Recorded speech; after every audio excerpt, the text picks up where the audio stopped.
भाई सुनिए, कल ऑडिटिंग में मैं आपको थोड़ा सा कि क्या बताया कि ऑडिट एक ऐसी प्रोसेस है जो जिससे गुजरना आपको सबको है। यानी आप किसी सीए फॉर्म में अगर नौकरी करते हैं तो आपको ऑडिट करना पड़ सकता है, बड़ी बात नहीं है। अगर सीए फॉर्म में एम्प्लॉय बने तो बता रहा हूं, तो करना पड़ सकता है कंपनी में जा करके। और अगर आप अकाउंटेंट हैं तो सीए फॉर्म के बंदे को झेलना पड़ सकता है। और ये पड़ सकता नहीं, हर साल पड़ता है। तो भैया उसको झेलें कैसे, वो बता रहे हैं। और अगर ऑडिट करने जा रहे हैं तो ऑडिट कैसे करेंगे ये बताया था मैंने कल आपको। दो प्रकार की ऑडिटिंग होती है, ऑडिटिंग इंटरनल। ऑडिटिंग का इंटरनल का मतलब हो गया कि जो आपकी कंपनी का एम्प्लॉय बना है वो हमारे काम को, अकाउंटेंट के काम को चेक कर रहा है, तो वो होगा इंटरनल ऑडिटिंग। जरूरी नहीं है कि हर कंपनी के अंदर इंटरनल ऑडिटर होता ही होता है। भाई अगर कंपनी बहुत बड़ी है जहाँ अकाउंटेंट 100 अकाउंटेंट है, वहां तो चलो ठीक है, एक दो ऑडिटर होते हैं। बट अकाउंटेंट ही दो चार हैं, वहां पर तो कोई दिक्कत है ही नहीं। यहाँ पर वहां पर तो मतलब बनता नहीं। तो इंटरनल ऑडिटर बहुत बड़ी कंपनी में देखने को मिलेगा, सब जगह नहीं मिलेगा। लेकिन छोटी छोटी फर्म भी है तो यहाँ पर सीएफ फॉर्म के थ्रू से ऑडिटिंग होता है। तो सीएफ फॉर्म के थ्रू से ऑडिटिंग करेंगे, उसे क्या कहेंगे हम लोग? External auditing. और जो करता है उसे क्या बोल देंगे? External auditor. तो ये तो झेलना ही पड़ेगा आपको, ये तो ऑलरेडी आपको करना ही पड़ेगा। अगर ऑडिटर आ रहा है तो आप कैसे उसको देखेंगे, और अगर ऑडिट करने जा रहे हैं तो आप कैसे देखेंगे। मैंने कल बात करी थी कि कुछ खास टूल्स के बारे में बात करा था कि आपको लेके जाना है, जैसा कि पिछले साल की ऑडिट बैलेंस शीट लेके जाना है, आपको ऑडिट नोटबुक लेके जाना है, कैल्सी लेके जाना है, और pen red green blue black लेके जाना है। इसका अलग अलग महत्व है पेन का कलर का, जो मैंने आपको कल के वीडियो में आपको बताया था। अब बात करते हैं ऑडिटिंग की। मुख्य मुख्य ऑडिटिंग बता रहा हूँ आपको। 9 अगर ऑडिटिंग कर लिया तो समझिए एक फास्ट मोड में ऑडिटिंग आपकी कंप्लीट हो जाती है। सबसे पहले ओपनिंग बैलेंस चेक करेंगे, बैंक रिको करेंगे, पार्टी को करेंगे, परचेज देखेंगे, सेल देखेंगे, डेप्थ चार्ट देखेंगे, स्टॉक देखेंगे, जीएसटी रिटर्न चेक करेंगे, और कैश वॉचिंग करेंगे। ये सब कुछ आपका ऑडिटिंग के पार्ट है। अब ये जब तक आपने अकाउंट्स का पूरा चैप्टर नहीं पढ़ा, जीएसटी का पूरा चैप्टर नहीं पढ़ा, तो शायद आपको ऑडिट करने में दिक्कत आएगी। इसका मतलब है कि ऑडिटर तो तभी बनेंगे आप जब पूरी कंट्रोल में सारा पेपर विषय रहेगा, तभी हो सकता है, अदरवाइज मुश्किल है। तो चलिए, यहाँ तो कल डिस्कस हमने कर चुके थे। लेकिन मैंने कहा था कि एक अच्छे अकाउंटेंट या अच्छे ऑडिटर तभी बनते हैं जब हम अकाउंटिंग स्टैंडर्ड को अच्छे से जानते हैं। अगर ऑडिटर के रूप में बात करें तो ऑडिटर अपना अपना एस नंबर 1 यहाँ पर जारी करता है और रिपोर्ट में, कि अपने रिपोर्ट में ये दिखाता है कि जिस कंपनी में ऑडिट करने गया है उस कंपनी के अंदर आपकी जो सिस्टम लागू हो रहा है वो एक्रूअल है या कैश सिस्टम है, वो दिखाता है। आपके जो प्रिंसिपल लागू हो रहे हैं वो एसएलएम है, डब्ल्यूडब्ल्यू, वो दिखाता है। ये मैंने कल देखा, बस रिपोर्टिंग रिपोर्टिंग दिखाना है। एज नंबर 2 कल बताया बताया बताया था कि स्टॉक की वैल्यूएशन ऑलवेज कॉस्ट पे होना चाहिए, बढ़ते क्रम में आपका नहीं होना चाहिए। थर्ड बताया था कि कैश फ्लो स्टेटमेंट मंथली अगर बना रहे हैं तो ध्यान रखेंगे, टैली बना के दे देता है, कल दिखाया था मैंने टैली वाली। लेकिन वो चलेगा नहीं, आपको सारे इनफ्लो और आउटफ्लो को 3 एक्टिविटी में करना है। Operational activity, financing activity, investing activity, यानी छटनी करनी है, छटनी करके आपको दिखाना है। चलिए, ये भी बात कर लिया था कल हमने आपको। एस नंबर 4 पे कल आया था मैं कि अगर कोई ऐसी घटनाएं घट जाए जिसका कि असर अगले साल पड़ने वाला है। जैसे मैंने कल एग्जांपल लिया था कि आप एक कंपनी में मार्च 28 को आग लगी, 29 को क्लेम किया, अप्रैल में पैसा आया, अब पैसा कम आया। तो कम आने से क्या दिक्कत है कि लॉस बुकिंग आप कर लेंगे अप्रैल में, नेक्स्ट ईयर चला जाएगा, जबकि वो लॉस लास्ट ईयर का था। तो ऐसे केसेस में आपको एडजस्टमेंट करना है लास्ट ईयर से। यानी ऐसा कभी नहीं करना है कि वो लॉस पिछले साल का नेक्स्ट ईयर में कैरी करना है। लेकिन अगर ये एक ही साल के अंदर की बात होती तो कोई दिक्कत नहीं होता, ये एंट्री गुड है, कोई दिक्कत नहीं है। बट साल बदलने की वजह से आपको एडजस्टमेंट करना पड़ेगा। ये मैंने आपको कल बताया था, कोई कंफ्यूजन? हाँ, क्लेम नहीं हुआ तो हो गई है ना एंट्री। देखिए आप बताते हैं, लॉस बाय फायर डेबिट किया, परचेस सीआर किया। आपने क्या किया? लॉस बाय फायर को सीआर कितने से किया? सीआर से किया, तो बस गया ना।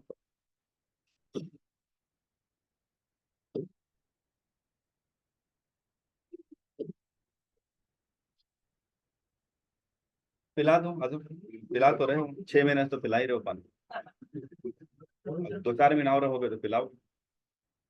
17 साल से पानी पी रहे हो आज। कभी कोई पिलाता है, कभी कोई पिलाता है। आइए सुनिए, ठीक है। हाँ, क्लियर है हम? अभी मैंने अभी बता दूं, कल ही बताया था इसको। हाँ, ये है ना, देखो ना ऐसे बताते हैं, लॉस बाय फायर डीआर कितना से किया, 1 लाख से। आपने लॉस बाय फायर सीआर कितना से किया, आप नया किया 80,000 से किया ना। तो अब सोचो, डीआर अमाउंट 1 लाख है और सीआर अमाउंट 80,000 है, तो 20,000 कहाँ गया सीआर?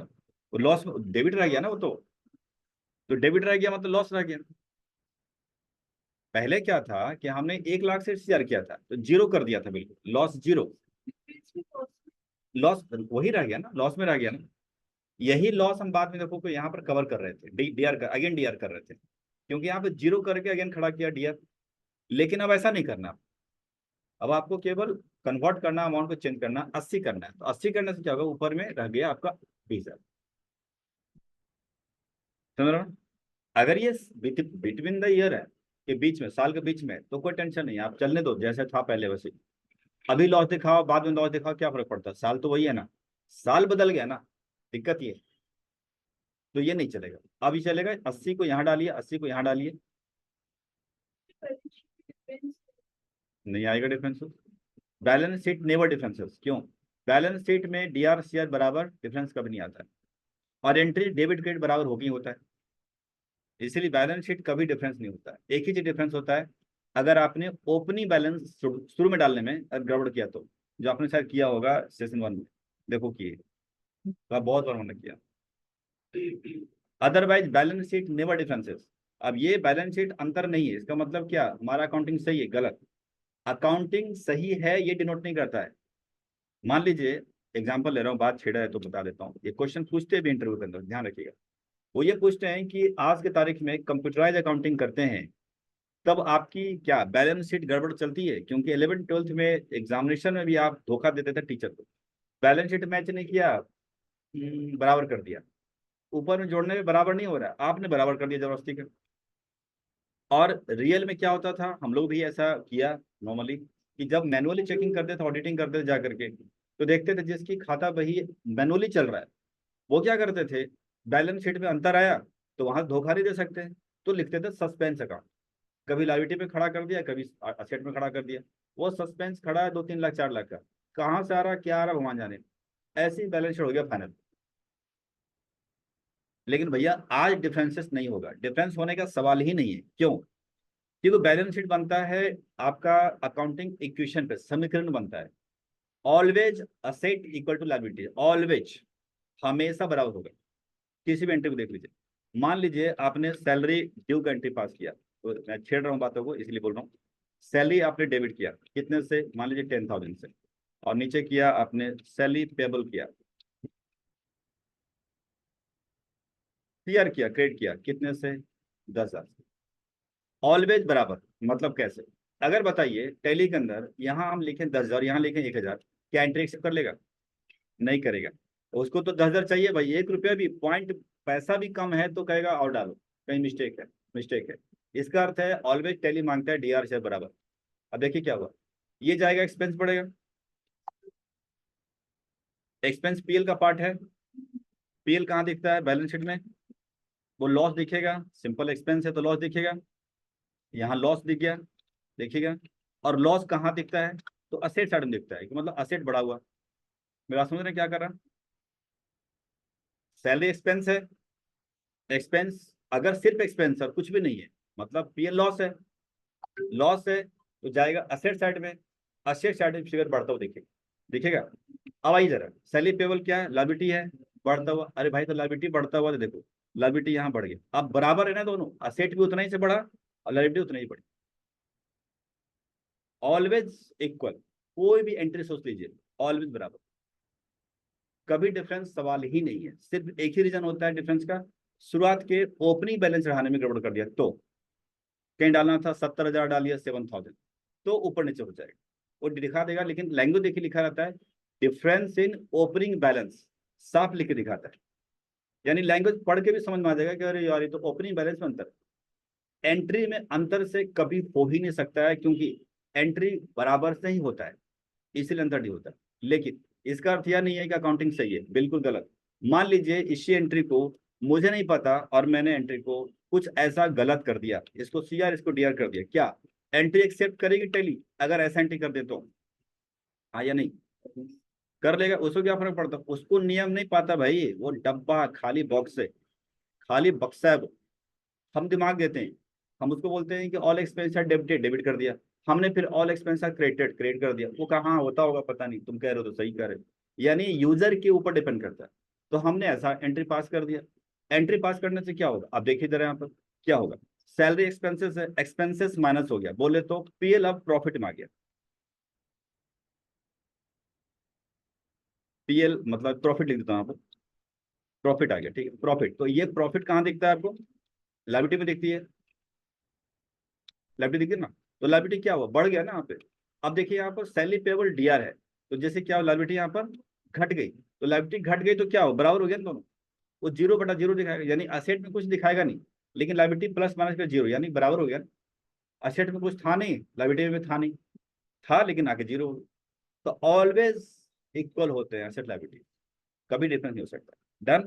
कभी कभी क्वेश्चन पूछते हैं इंटरव्यू के अंदर कि क्या कभी भी अंतर आ सकता है अकाउंटिंग में, तो बोलेंगे नहीं सर, डिफरेंसेस नहीं हो सकता कभी। रीजन एक, जब ओपनिंग बैलेंस अंतर आए तो इसका अर्थ ये भी नहीं है कि हमारा बैलेंस शीट बराबर मिल रहा है तो अकाउंटिंग ओके है, अकाउंटिंग ओके नहीं हो सकता है। तो अकाउंटिंग डिपेंड करता है हमारे एंट्री के ऊपर। एंट्री ही गलत हो गया तो भैया गलत। क्लियर, चलिए ये ध्यान रखना है। अब यहाँ आते हैं यहाँ पर, ठीक है। तो कल मैंने इस बात करी थी इससे को। अब यहाँ पर एस नंबर 4 ज्यादा कुछ नहीं करता, एस 4 इतना ही कहता है कि भाई इतना ही ध्यान रखना है आपको एस नंबर 4 के हिसाब से कि भाई कोई भी लॉसेस पुराने साल का है वो नए साल में लेकर नहीं जाना, बस उसका कहना इतना ही है बस। और अगर जा रहा है इस केसेस में, अगर जा रहा है तो आपको क्लेम बैक में आकर के आपको अमाउंट को कम करना है, बस इतना ही करना है ताकि लॉस वहीं रह जाए। क्लियर, और कुछ नहीं। चलिए आगे चलते हैं। एस नंबर 5 कहता है कि नेट प्रॉफिट और loss for the period prior period items and change in accounting policies. इसका मतलब दो आइटम बना हुआ है, पहले समझाते हैं इधर से। चेंज इन अकाउंटिंग पॉलिसी, मान लो कल के तारीख में ये अकाउंटिंग पॉलिसी चेंज करते हैं। एग्जांपल जैसे यहाँ पर देखिएगा, आपका डेप्रिसिएशन लगाने का सिस्टम था SLM, नहीं पहले WDB था मान लीजिए, बाद में कर लिया SLM 8 साल बाद। जब चेंज होता है तो दिखाना पड़ता है, एस नंबर 5 कहता है। पहले था WDB SLM, पहले था SLM WDB, आपको वहां दिखाना पड़ेगा।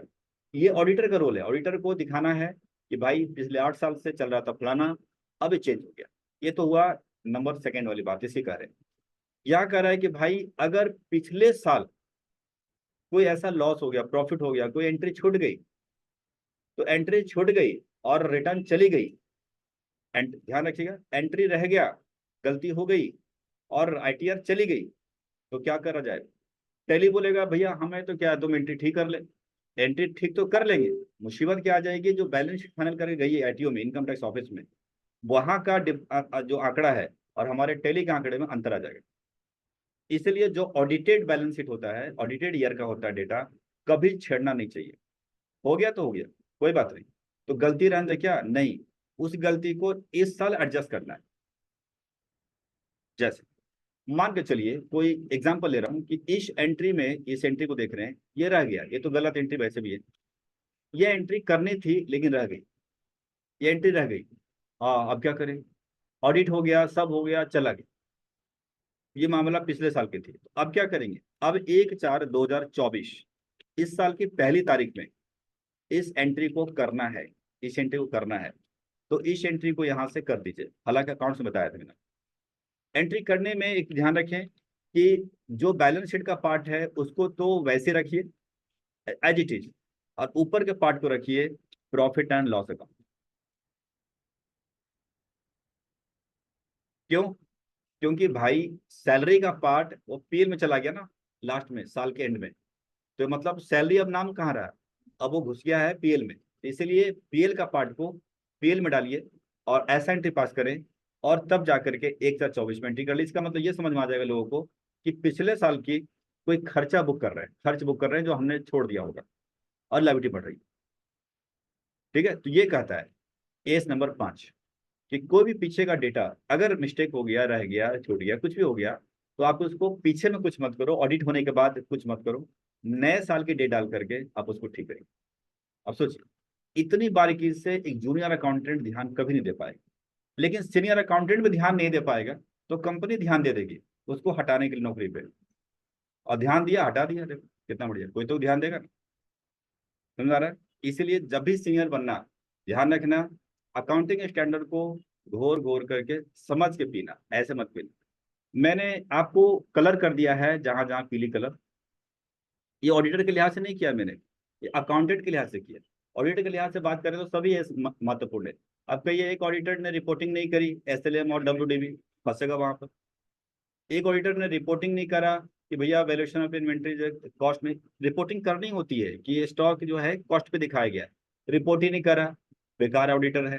लेकिन हम अकाउंटेंट को क्या करना है इससे लेकर के, रिपोर्ट करे ना करे, हम तो यहाँ देखेंगे कैश फ्लो बना रहे हैं तो इसे बनाएंगे।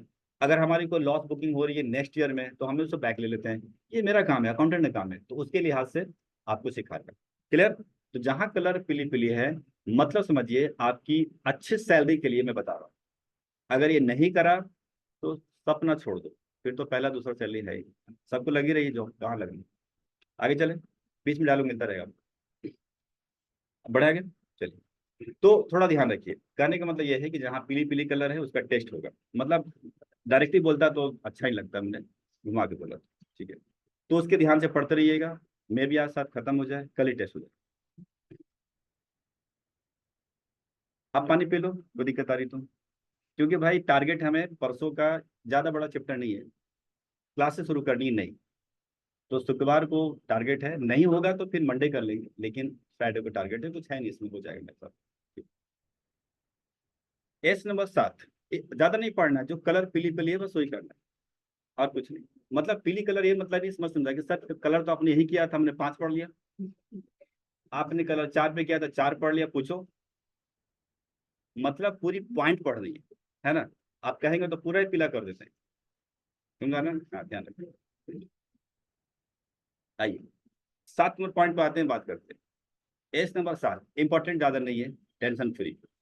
कहता है कि कंस्ट्रक्शन कॉन्ट्रैक्ट, यानी अगर मैं ठेकेदार हूँ, मतलब कॉन्ट्रैक्ट लिया मकान बनाने का, तो देखिए अगर मैं मकान बनाने का कॉन्ट्रैक्ट लेता हूँ और आपकी 100 गज की अगर एक प्लॉट है और उसको बनवाना है, तो मैं आया तो आराम से रेट बता देंगे, हाँ इतना स्क्वायर फीट लगेगा, इतना बन जाएगा, 10 20 30 लाख जो भी होगा बता दूंगा मैं आराम से। लेकिन यही अगर कॉन्ट्रैक्ट मेट्रो बन रहा है, तो मेट्रो में देखा होगा अंडरग्राउंड भी निकला, अब ग्राउंड पे भी निकला, अब भी निकला। चलो ग्राउंड पे तो समझ में आ रहा है, अब भी समझ में आ जाएगा, बट अंडरग्राउंड बड़ा मुश्किल है। पता चला कि 40 फीट अंदर खोद दिया और पता चला अरे सर अब नहीं हो पाएगा क्योंकि नीचे दलदल है, बहुत सी प्रॉब्लम आ जाती है। ऐसे में तो नुकसान होगा कॉन्ट्रैक्ट ठेकेदार को, तो यही करता रहे, फिर ऐसा हुआ है जनरली। तो ऐसे में कॉन्ट्रैक्ट ली जाती है आपकी कॉस्ट प्लस कॉन्ट्रैक्ट। सिंपल है, हमें नुकसान होगा भैया, समंदर में बोलो वो पुल बनाने के लिए, मुझे नहीं पता कितना गहराई जाएगा, क्या होगा, जितनी लागत आएगी उसको पेपर थमा देंगे आपको, ये खर्चा रहा, मुझे 10% चाहिए मुनाफा। ऐसे सेल बुक होता है। मान लीजिए 50 लाख रुपए का खर्चा हुआ, उस पर 10% 5 लाख जोड़ूंगा तो सेल हो जाएगा मेरा, उतने का बिल बन जाएगा, 55 लाख का। ये पहले से एग्रीमेंट होता है, उसको बोलते हैं कॉस्ट प्लस कॉन्ट्रैक्ट। लेकिन घर के ठेकेदारी में नहीं होगा ऐसा। वो बोलेगा अच्छा आप बनाने दो ना, जितना ईट वीट लगे उसमें दे देना मेरे को, 10% मुनाफा। अरे यार सर ऐसे थोड़ी ना होता है, आप बताओ ना फिक्स। तो हम फिक्स पे काम करते हैं, और फिक्स बताना आसान है क्योंकि भाई पड़ोसी के घर बन गया, जमीन में सब पता है, मेरे को रेट पता है, तो हम बता देंगे आराम से। तो जो फिक्स रेट बनते हैं that called the cost include contract. तो इस नंबर 7 का मुख्य ऑब्जेक्टिव यही है कि कॉन्ट्रैक्टर सेल कौन सा माने, तो सेल वो माने जिसमें कॉन्ट्रैक्ट प्राइस पे साइन किया है। मकान बनाने के लिए जो फिक्स्ड है उसमें तो कॉस्ट इंक्लूडिंग कॉन्ट्रैक्ट होता है कि 4 लाख में काम खत्म करेंगे, वो सेल हो गई हमारी। लेकिन जहां पर फिक्स नहीं है वहां पर आपको कॉस्ट जितना आता है उसमें परसेंटेज जोड़ करके आप उसको सेल मानते चले जाइए, और कुछ भी नहीं, इसलिए इंपॉर्टेंट ज्यादा नहीं है। S9 इंपॉर्टेंट है, रेवेन्यू रिकॉग्निशन। इसका क्या मतलब है? कहता है भाई देखो हम बिजनेस 3 तरीके से करते हैं, हम आपको पढ़ा रहे हैं, ये सर्विस बिजनेस है, सर्विस बिजनेस है। दुकानदारी भी होती है सामान बेचने का, वो गुड्स का बिजनेस है।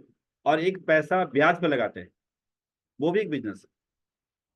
तो कहता है कि अगर सामान बेचते हो, ध्यान रखेंगे सामान बेचते हो, तो ऐसा नहीं है कि सामान हैंडओवर कर दिया और सेल कंप्लीट हो गई, ऐसा नहीं है।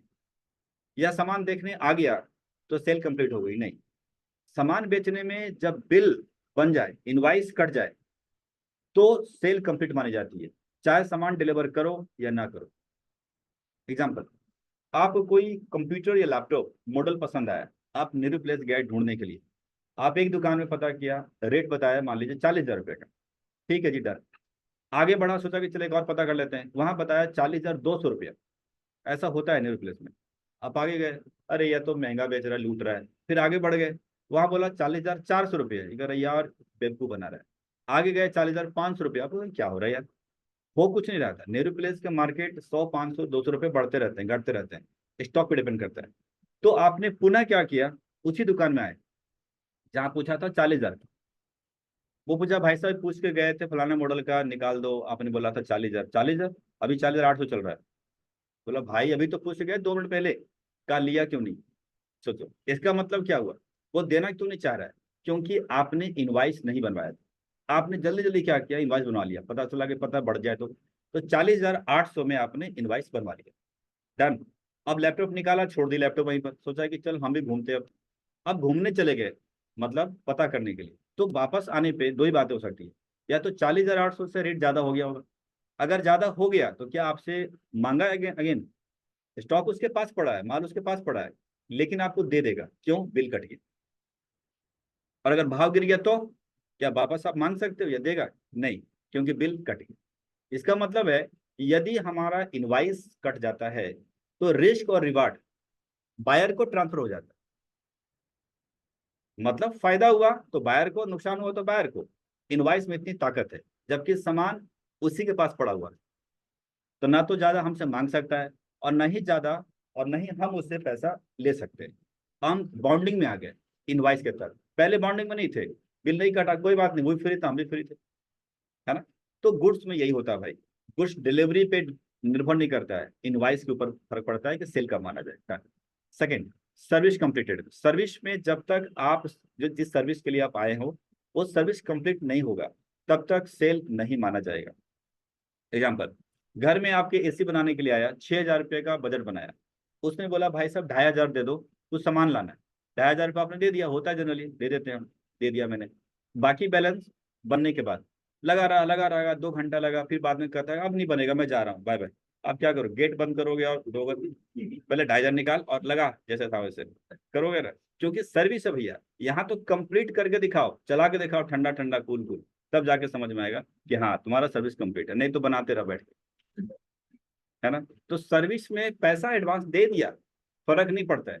जब तक कंप्लीट नहीं होगी सर्विस, तब तक आपकी सेल नहीं मान सकता है दुकानदार। तीसरी, इन केस ऑफ इंटरेस्ट, आपने किसी को 1 महीने के लिए ब्याज पैसा दिया, मान लीजिए 1 लाख रुपया, 5% का ब्याज, 5,000 रुपया।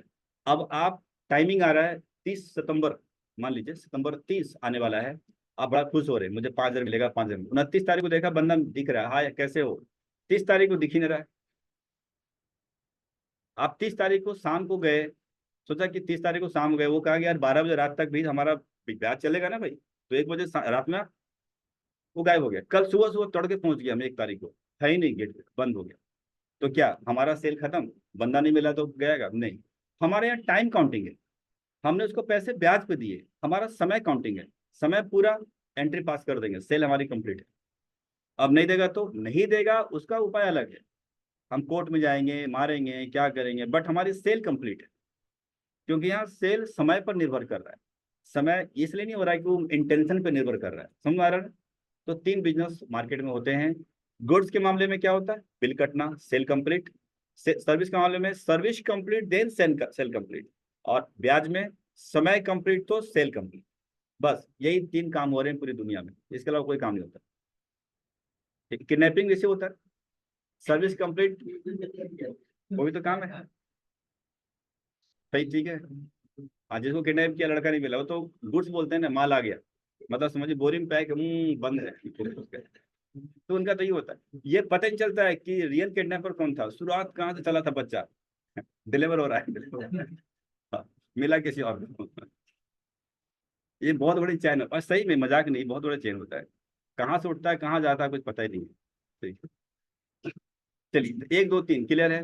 ये अकाउंटेंट जाना बहुत जरूरी है, क्योंकि ऐसा नहीं जानेंगे तो पता चला अब पैसा आ रहा है सर्विस में, आप एंट्री पास करे जा रहे हो, सेल कंप्लीट, सेल कंप्लीट, गलत तरीका। ठीक है, आइए।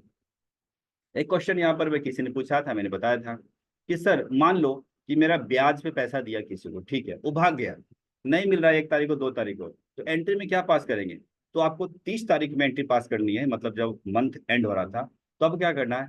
Interest income is CR, all income are credited, मिलने वाला है रिसीवेबल डेबिट,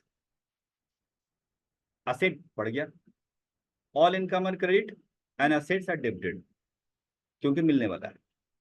दूसरी एंट्री कर सकते हैं इसी का बिहाफ में, और income is credited and debtor is debit, तो डेटर खड़ा करो और अच्छी बात है, तो डेटर के बदले आप रिसीवेबल खड़ा कर सकते हैं, बहुत हर सेम। प्रोफेशनल अप्रोच होता है डेटर खड़ा करके, और नहीं तो ऐसा भी कर सकते हैं। क्लियर होगा? एंट्री इफेक्ट क्लियर होगा? इनकम बढ़ गया, बैलेंस शीट में चला गया, असेट्स हट गया। चलिए next important part, S number 10। S number 10 कहता है कि किसी भी फिक्स्ड असेट्स को अगर बाय करते हो, खरीदते हो, स्टार्टिंग में जो खर्चा किया वो सारे खर्चे आपको कैपिटलाइज करनी है। मैंने ये अकाउंट्स में बात करी थी। फॉर एग्जांपल, एक आपने मशीन बाय किया 1 लाख रुपए का, कंपनी में आके रखा हुआ है, इंजीनियर को बुला रहे हैं, आ नहीं रहे, अरे लगा दे यार, नट बोल्ट से कस दे यार, ये मशीन चलेगी कैसे? 4 दिन 5 दिन 8 दिन बाद बंदा आया, नट बोल्ट लगाया, चला गया, 2,000 रुपये मांगा, 2,000 दे दिया हमने। अब हमने क्या किया, 10 दिन पहले जब मशीन आई थी तो हमने मशीन को डेबिट कर दिया था 1 लाख से, बैंक सीआर किया 1 लाख से, खत्म कहानी, असेट्स में डाल दिया। अब 2,000 लेके गया तो मुझे लगा ये तो 2,000 ऐसे ले गया, तो मैंने उसको डाल दिया repair and maintenance account debit और कैश अकाउंट क्रेडिट 2,000। क्या सही है? गलत, क्योंकि ये 2,000 जो गया है उस मशीन के लिए, सेटअप के लिए गया है। तो आपको क्या करना चाहिए था? 2,000 का भी एंट्री मशीन डेबिट और बैंक क्रेडिट करना चाहिए था, मतलब बैंक या कैश जो भी कर लो। इसका अर्थ यह हुआ कि कंबाइंड एंट्री हो गई मशीन डेबिट 1,02,000 से और कैश बैंक क्रेडिट 1,02,000 से। एस नंबर 10 कहता है, यानी आप 1 लाख से मशीन डीआर किया और 2,000 से रिपेयर्स मेंटेनेंस में डाला 2,000, तो दिस इज रॉन्ग अप्रोच, गलत है ना? ये पहले भी हमने जिक्र कर चुके, तो ये कुछ नहीं है, पहले पढ़ चुके हैं हम लोग। एस नंबर 10 यही कहता है, इसीलिए हम उसको फॉलो करते हैं। बट उस टाइम पे हम नहीं बताया, क्योंकि अब इनिशियल स्टेज में यही बताना चलोगे, एस नंबर 10 इतना हैवी लगता है थोड़ा सा, अब आपको समझना जरूरी है। आइए सेकंड, एस नंबर 11 याद होगा, हमने आपको टैली के अंदर भी, एक्सपोर्ट इंपोर्ट में भी फॉरेन एक्सचेंज डिफरेंसेस की बात करी कि देखो होता क्या है, जब भी हम सेल करते हैं डॉलर में तो कोई दिन होता है, जब हमारे पास पेमेंट आती है कोई अदर डे होता है, दो अगर दिन अंतर है तो डेली डॉलर के भाव चेंज होते हैं, सबको पता है, कुछ पैसों में चेंज होते रहते हैं, रुपये में चेंज हो सकता है, तो दोनों का जो अंतर उसे क्या बोलते हैं? फॉरेक्स गेन या लॉस। हमें उसे लास्ट में एडजस्ट करना पड़ता है, नहीं तो हमारा बैलेंस शीट में डिफरेंसेस दिखाता रहता है। तो जो डिफरेंसेस एडजस्ट करने का जो बताया गया है नियम, that call the accounting standard 11। और टेली में पढ़ चुके हैं, तो क्या टेली में उस टाइम में जिक्र करता एज पर एस 11 पढ़ रहे हैं, आपको हैवी लगता है, अरे ये क्या पढ़ रहे हैं? तो भैया छोड़ो वहां, अब तो पढ़ो। तो मतलब अब पूछ सकता है आपसे, एक्सपोर्ट इंपोर्ट कंपनी के अंदर अगर जा रहे इंटरव्यू देने के लिए, कि यार ये जो फॉरेन एक्सचेंज डिफरेंसेस होता है वो किस एज को फॉलो करता है? As number 11। अभी तो याद रहेगा, हमने उस टाइम बात की आपको, ठीक है, डन। तो एंट्री पता है कैसे होता है फॉरेक्स गेन को, डेबिट शेयर, शेयर तो ऑलरेडी बहुत बार कर चुके हैं, इंपॉर्टेंट था, अब खास इंपॉर्टेंट नहीं। एस नंबर 12 कहता है कि अगर अकाउंटिंग फॉर गवर्नमेंट ग्रांट्स, बस समझिए, यदि आपका ऐसा कोई बिजनेस है जिसमें कि गवर्नमेंट सहायता करती है, जैसे कि मैं किसान भाई या कोई किसान भाई है, उनको चाहिए ट्रैक्टर, तो किसानों लोगों का ट्रैक्टर के ऊपर थोड़ा सब्सिडी मिल जाती है, थोड़ा बहुत। तो ट्रैक्टर 10 लाख की थी, किसान को मिला 8 लाख रुपए का, 2 लाख की सरकार ने सब्सिडी दे दिया, तो ठीक है, हमने 10 लाख 8 लाख दे के आ गए। लेकिन मेरे को एंट्री करने का है ट्रैक्टर डेबिट 10 लाख, क्यों? बिल बनेगा 10 लाख का ही, 2 लाख रुपए सरकार उसको देगी, तो ट्रैक्टर की वैल्यू 10 लाख हो गई। हमने कितनी पेमेंट किया? 8 लाख रुपए, तो हमारे यहाँ से गया 8 लाख रुपए, 2 लाख अंतर आ गया, तो 2 लाख की अलग एंट्री करनी पड़ेगी, इसका नाम देना पड़ेगा गवर्नमेंट ग्रांट्स क्रेडिट, ठीक है, ये करना जरूरी है। यानी क्या हो गया? Tractor debit 10 lakh, bank CR 8 lakh, government grant CR 2 lakh, इसको लेंगे करंट लायबिलिटी के अंदर। अब ये ट्रैक्टर किसान लोग बेच देता है किसी को, यही करते हैं उन लोग, थोड़ा फायदा वो बेच दिया, पता चला कोई बंदा आया, कहता यार हमें दे दे 9 लाख में, नया नया ट्रैक्टर है, वो दे दिया उसने। अब क्या हुआ? बैंक आ गया उसके पास 9 लाख, ट्रैक्टर गया 10 लाख से डीआर से सीआर खत्म, साथ में गवर्नमेंट ग्रांट्स भी खत्म करने पड़ेंगे, तो सीआर से डीआर कर लीजिए, खत्म हो गया, फायदा हो गया उसको 1 लाख रुपया। ऑल इनकम आर क्रेडिटेड, तो डाल देंगे profit on sale of assets credit, ये आगे देंगे।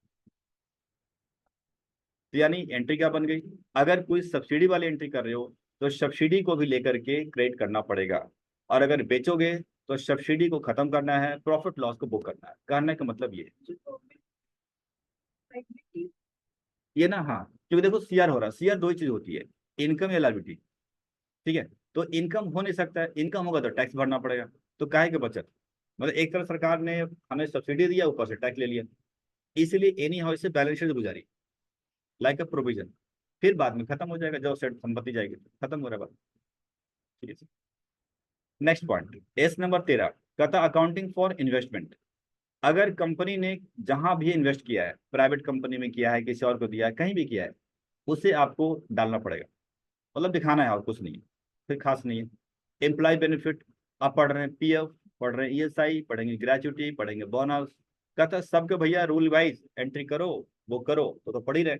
जितने भी हम पढ़ रहे हैं लेबर लॉ, कुछ नहीं पढ़ रहे हैं, एस नंबर 15 पढ़ रहे हैं, और कुछ नहीं है, हो सकता है वहां भी कुछ बैठे।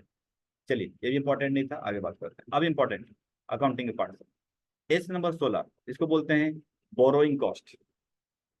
ये क्या समझते हैं, देखिए, कहता है कि अगर आपने किसी असेट्स को खरीदने के लिए लोन लिया, बोरो किया, पैसा बोरो किया, और असेट्स हाथ में लगा ही नहीं, अभी तक आया ही नहीं हाथ में, तो जब तक संपत्ति हाथ में नहीं आएगा तब तक सारे ब्याज करना है कैपिटलाइज, यानी असेट्स में जोड़ना है, और जब मिल जाए संपत्ति उसके बाद चला जाएगा एक्सपेंसेस में।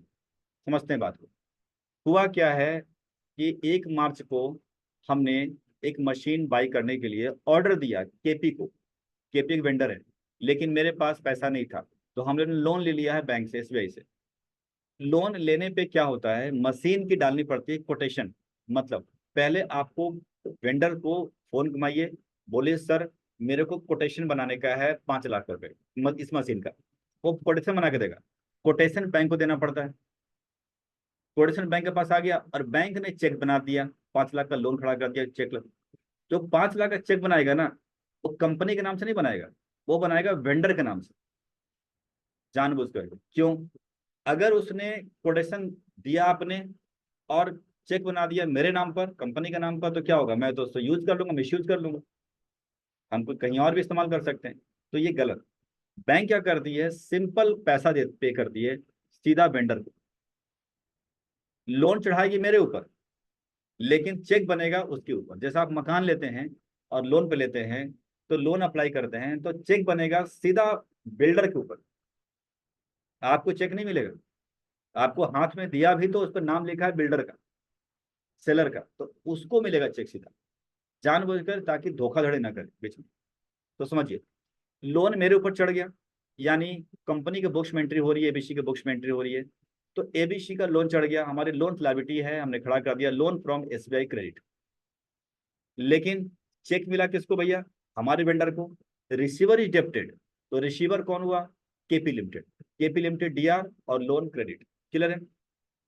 चेक मिला तो उसको, तो वो हो गया डीआर, लोन हो गया सीआर, लोन हमारी कंपनी के ऊपर चढ़ गई, मत्थे पड़ गई, हमें लोन लाइबिलिटी में खड़ा कर दिया, और हमने सिंडिकेटर का ग्रुप रखना था, रिसीवर डेबिट हो गया।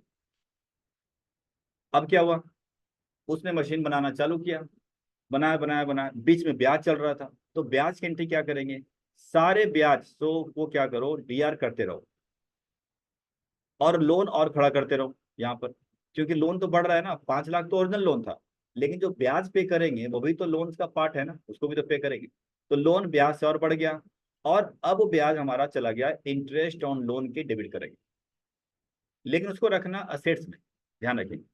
बाद में मशीन मिल गई 3-4 महीने बाद, देखिएगा अब मार्च के बाद, जो जुलाई में, तो क्या होगा, मशीन डेबिट हो गई कितने से, 5,40,000 का ब्याज, क्योंकि मशीन अभी हाथ लगा नहीं है, तो जब तक मशीन हाथ नहीं लगे उसके बीच का ब्याज जो है वो सब उसी में जुड़ता रहेगा, तो 5,40 हो गई, 5,40 के बाद इस ब्याज को खत्म करना है, डीआर से शेयर करना है, और यहाँ जो डी डेबिट था आपका क्रेडिटर, डीआर से शेयर करना है, तो यहाँ पार्टी बैलेंस जीरो हो गया, लोन जीरो हो गया, और मशीन बन गया डेबिट में, असेट बढ़ गए यहाँ से। इसके बाद का जो ब्याज चलेगा वो ब्याज सीधा डालना है, खर्चे में डालना है। खर्चे डेबिट कर लीजिएगा, इंटरेस्ट ऑन लोन डेबिट कर लीजिएगा, और लोन फिर क्रेडिट होता रहेगा। फिर बताते हैं, एस नंबर 16 कहता है कि भैया जब भी लोन दिया, आपने चेक जिसको दिया उसको डेबिट कर दो, लोन खड़ा कर दो। जो ब्याज आपका हो रहा है बीच में जो बन रहा है ब्याज, असेट्स खड़ा कर लीजिए और लोन बढ़ा दीजिए। और उसके बाद जब संपत्ति मिले तो इस ब्याज और इसका जो लोन दिया था उन दोनों को ऐड करके असेट खड़ा कर दो, और ब्याज खत्म कर दो और पार्टी खत्म कर दो। खत्म हो गया। इसके बाद का जो ब्याज चलेगा वो सीधा खर्चे डेबिट कर लीजिए और लोन खड़ा कर लीजिए। इस सिस्टम चलता रहा। ठीक। तो इस तरह से सिस्टम यहाँ बनाएंगे। चलिए आगे बढ़ते हैं। एस नंबर 17, एस 17 कहता है सेगमेंट रिपोर्टिंग। मतलब जो अभी तक आपने देखा था कि हम लोग सेल में दिखाते हैं, local sale, central sale, export sale, पढ़ाया था जीएसटी में। क्यों बनाते हैं? क्या हम सेल नहीं बना सकते हैं केवल? भाई सेल तो सेल होता है। नहीं, एस नंबर 17 कहता है कि आपकी सेगमेंट वाइज बनाना पड़ेगा सेल। लोकल बेचा तो लोकल सेल, सेंट्रल तो सेंट्रल सेल, एक्सपोर्ट ऐसे बनाना पड़ता है। ये 17 को फॉलो करते हैं। और वहां जिक्र करते नहीं, ये 17 कहता है तो आप कहती है क्या बोल रहे हो? तो हम लोग रट्टा मारवा देते हैं कि भैया लोकल सेल सेंट्रल सेल बनाओ अलग से, आप रट जाते हो। लेकिन हकीकत में ये 17। नेक्स्ट पॉइंट, एस नंबर 18 कहता है कि रिलेटेड पार्टी डिस्क्लोजर। इसका मतलब क्या कह रहा है कि देखो भाई, जो आपकी बायर और सेलर है वो तो ऑलरेडी है ही, मतलब जिससे खरीदते हैं जिसको बेचते हैं वो तो चलो ठीक है, डन है। लेकिन कोई ऐसा सेलर है या ऐसा बायर है जो आपकी कंपनी का एम्प्लॉय है। कभी कभी होता है, मान लीजिए मेरी छोटा बिजनेस है और मैं एक कंपनी में नौकरी करता हूँ। तो मैं क्या करता हूँ, अपनी कंपनी से माल खरीदता हूँ फिर बेचता हूँ। तो सोचिए क्या हुआ, मैं नौकरी भी कर रहा हूँ, मेरा पार्ट टाइम बिजनेस भी है, और उसमें सामान खरीदते हैं अपनी कंपनी से। तो ऐसे में रिपोर्टिंग करना पड़ता है ऑडिटर को अलग से खास, कि ये एम्प्लॉय का बिजनेस है, इतने क्वांटिटी इतना रुपया का माल उसको बेचा गया, ये दिखाना पड़ता है। एस नंबर 18 पे ये ऑडिटर की कहानी है, हमारे को लेना नहीं। नेक्स्ट, एस 19 लीज की बात करेंगे। लीज दो प्रकार की होती है, operating lease and financing lease. यदि लीज का मतलब रेंट होता है, कुछ होता नहीं है। हमने रेंट पर कोई लिया उसको लीज बोलते हैं, कुछ है नहीं। यदि हमने शॉर्ट टर्म के लिए कोई चीज लिया, जैसे मशीन लिया, कार ली, शॉर्ट टर्म लॉन्ग टर्म जो भी कर लीजिए, बट कोई मशीनरी आइटम लिया है तो वो अब होता है ऑपरेटिंग लीज। लेकिन कोई मूवेबल नहीं है, इमूवेबल है, जैसे कि जमीन हो गई, मकान हो गया, फैक्ट्री हो गया, उसको रेंट पे लेते हैं तो हम बोलते हैं फाइनेंसिंग लीज। अंतर क्या है? ऑपरेटिंग लीज में मेंटेनेंस पे करता है जिसका वो संपत्ति है। जैसे कार लिया, खराब हो गया, फोन घुमाया, यार तुम्हारा कार खराब है, वो आएगा बनाएगा नहीं, दूसरा देगा। हमने जेनसेट लिया, खराब हो गया, वो बनाएगा। लेकिन पता चला हमने लीज पे एक फैक्ट्री लिया, दीवारें थोड़ी सी खराब हो गई, रिपेयरिंग चाहता है, तो हमने फोन घुमा मकान लिखा, अरे भाई ये फाइनेंसिंग लीज है, खुद बना। जैसे अब आपने देखा हमारे यहाँ, मैं भी फाइनेंसिंग लीज पे हूँ यहाँ पर, यानी किराए पर हूँ। सिंपल है, यहाँ पर जो भी होता है, अब टाइल्स लगवाई मान के चलिए, तो बता दिया था हमने। तो सुनिए, तो इसमें थोड़े ना मकान मालिक को बोला, मैंने बोल के भी कोई फायदा नहीं है। क्यों?